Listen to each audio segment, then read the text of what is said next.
My first name is Median, M-I capital D-I-A-N. Last name is Shofner, S-H-O-F-N-E-R. I am one of many activists that are standing with the family of Jalin Seabron, and we as a community are making sure that we are listening empathically and following the lead of the family as they go on this long journey of justice. To the living, we owe respect. To the dead, we owe the truth. Douglas County has not afforded Jalin Seabron either, as they have encountered him since February 8th. Just because George Brauchler is the district attorney does not mean that he stands for justice. Just because George Brauchler is the district attorney does not mean that he is not holding up a system that is designed to not offer justice to a family that looks like Jalin Seabron's family. We find it very ironic and disturbing that a man who touts transparency holds an invite-only press conference to release this information to the public. Those tactics are not something that we will ever fall for, and those tactics are not something that we will accept. There were several things that District Attorney George Brauchler did not say in that briefing that we want to make sure we do, in fact, say and speak into this space. He said that he was offering a fact-based update. Yet seconds into that update, he doesn't even know how to pronounce Jalin Seabron. His name is Jalin D'Angelo Seabron.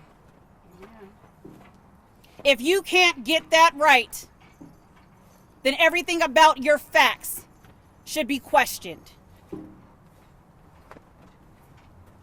Some of the things that he refused to mention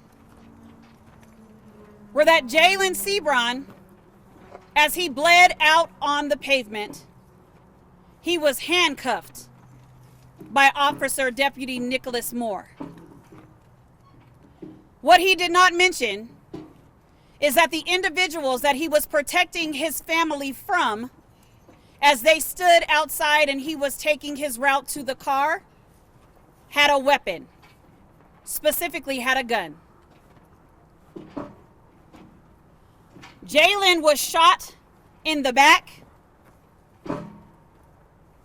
and the number of wounds wasn't even something that George Brauchler could be consistent with.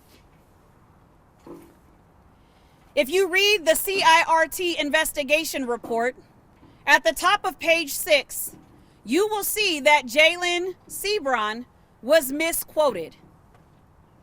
At no time did Jalin Seabron make a specific threat to anyone. They have the body cam footage, and they should have been able to ascertain that what Jalin Seabron actually said that night was, "I warned you, back up." That is not someone who is making a threat. That is someone who is showing restraint. Jalin Seabron did everything he could to ensure that he did not fire his weapon that night, and he didn't. They also failed to mention that Jalin's pulse was not checked until 40 minutes after he had been shot. They did not mention that it wasn't until 40 minutes after he was slaughtered that someone tried to do any type of life-saving measures.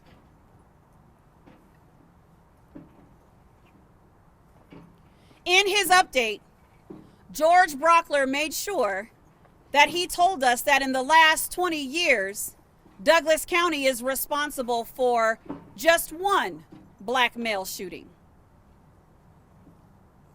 We didn't bring up race, but since you did, George Brauchler, I feel compelled to say that one is too many.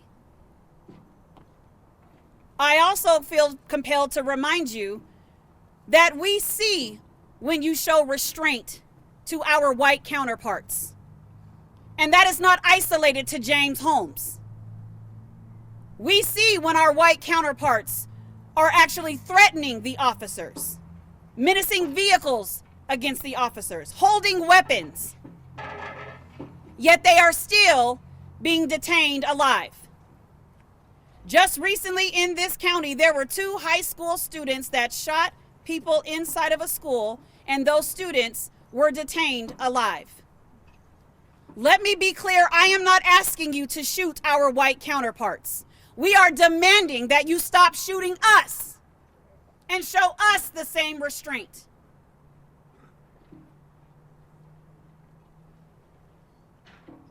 Everything that George Brauchler showed to us and to you all was narrated,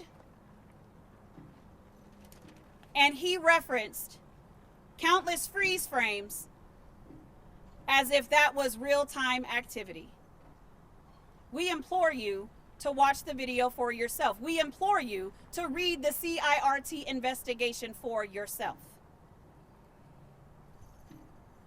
And lastly, George Brauchler said that he could not conceive what kind of pain this family is going through. George, that is something that we agree with. But I will tell you that you can't conceive it because you're so damn busy curating it. The community has deemed this an unjustified and unlawful shooting. We don't need your permission to pursue justice. We will pursue justice. And if you are not on our side, then you are opposing justice. Amen. And with that, I am going to turn this over to Jalin Seabron's father.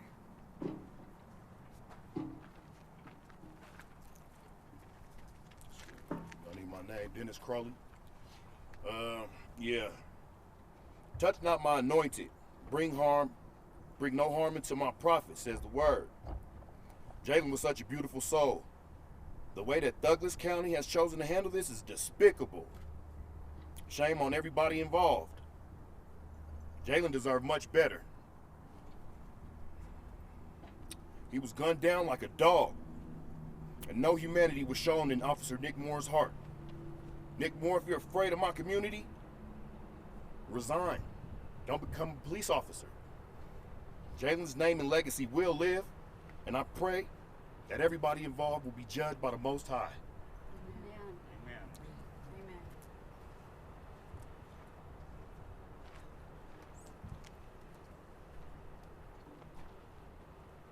There is no justification why I should be standing here without my 23-year-old son. 23 in 2 days. There is no justification for as many shots fired.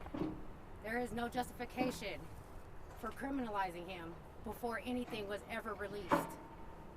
So to say that this is justified shooting seems one-sided. This will never be justified to me.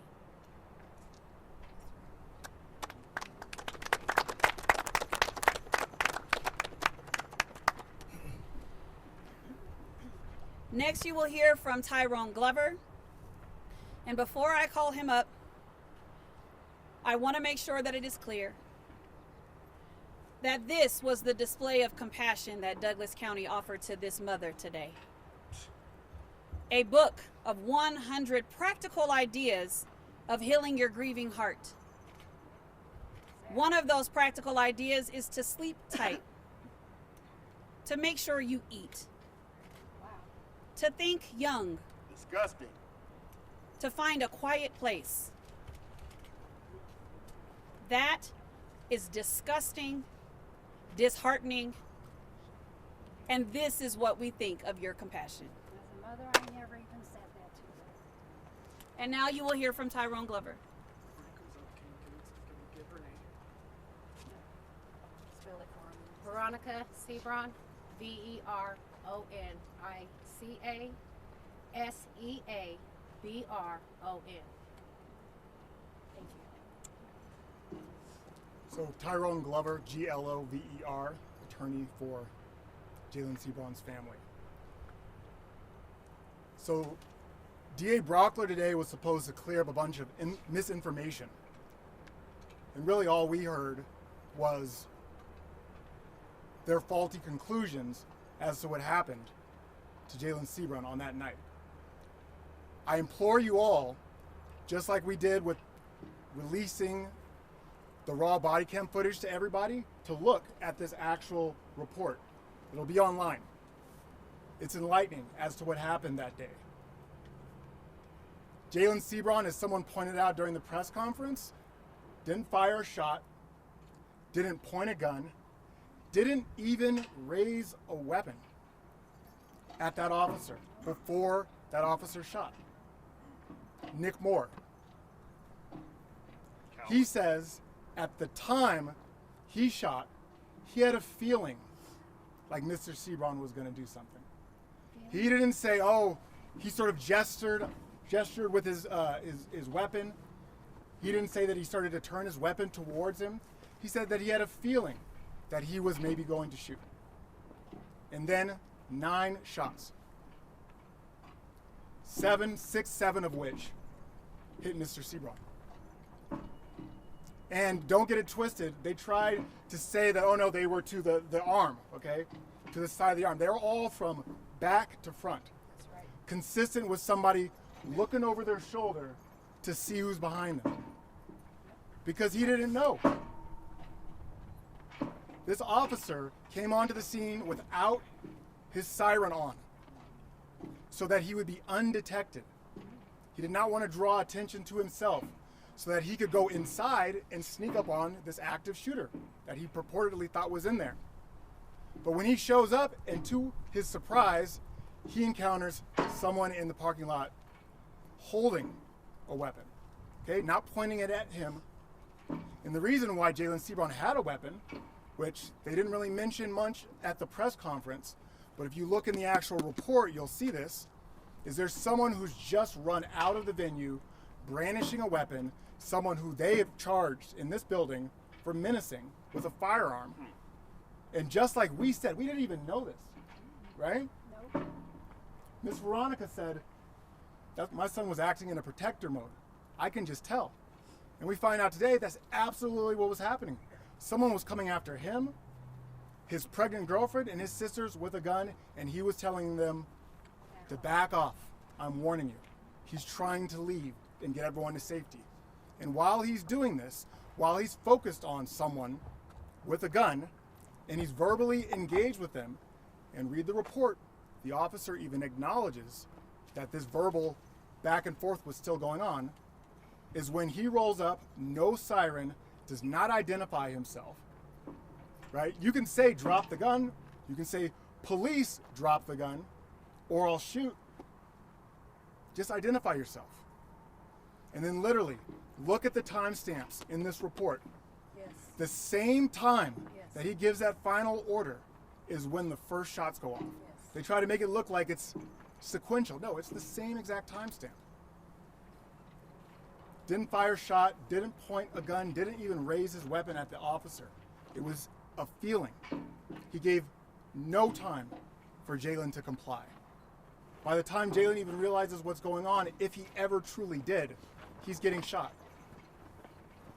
That's not justified. That is plainly not justified. And we will continue to fight for justice. We will continue to fight for Jalin. Yes. This is not over. No. This is a charging decision by this particular DA in this particular jurisdiction. There are other pathways and avenues to justice, and we will pursue each and every one of them. Thank you. Yes.